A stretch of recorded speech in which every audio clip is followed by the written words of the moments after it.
Hello, you're on Donzie 52, and this is, of course, Mr. Bill. Today we're going to talk about knife throwing. I said knife throwing. Invariably, I will have every generation, every year, step up, and somebody will come to the candy truck with a big old Bowie knife, or big knife of what have you. And I don't worry much about it, because within a day or two they get tired of carrying a 2.5-pound knife on their hip to try to look big. To say, see, I'm somebody because I have a knife. It shows immaturity, to say the least. Be that as it may, though, they will also talk about throwing knives.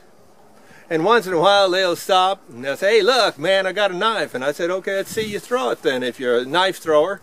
And you know, 90% of the time they can't stick it. 9 out of 10 times when they're throwing it, it won't be stuck. It's a sad state of affairs. Now, I have been a knife thrower throughout my life, including competition at the state level.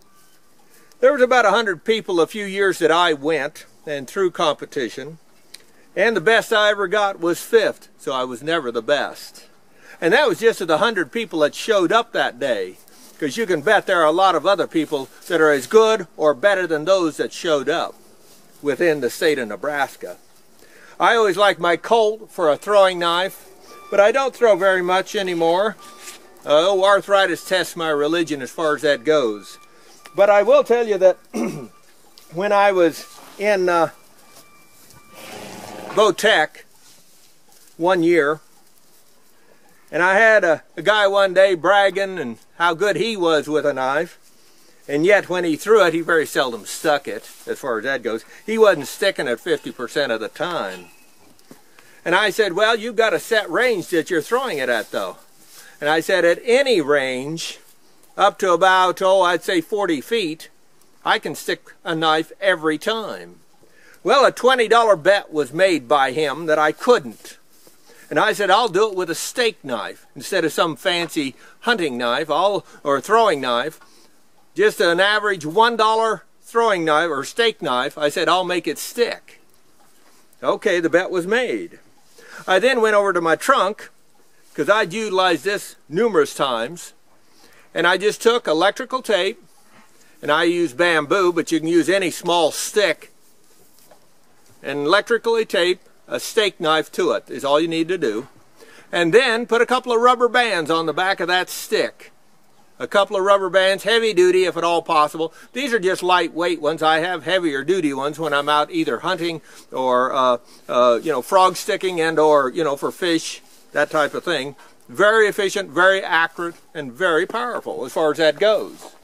And your knife sticks every time. Your knife sticks every time. Now when you're shooting an arrow, of course, you're always trying to get the shaft to go halfway through the guy. You'll see it on the movies and such.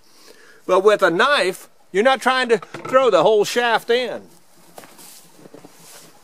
All you're trying to do is get that 5 inches in to whatever you're shooting at and do it every time and accurately. You get 5 inches into an enemy and the game is pretty well over. He still may be dangerous for a little bit, but he's a lot less dangerous than he was before the knife was sticking in him.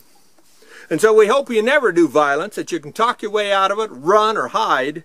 But if push came to shove and you have no other options, be it firearm, what have you, and if you're going to have a knife that you want to be able to not have to fight close point blank, nose to nose with a knife, and yet still utilize the power of a knife, a stick on the end of it, electrical tape to hold it down good and secure, 2 rubber bands, why 2? If one breaks, you sure don't want to be standing there with an empty stick, do you? So an extra rubber band, plus it gives you a little bit more power. You might even go to 3 or 4 power, whatever you want. And it does every time it sticks. And if you're close range, you want to be able to defend yourself. Be you a woman or a man being attacked for either rape or murder or robbery, this is one option. This is McCook's Mr. Bill. Rate this film.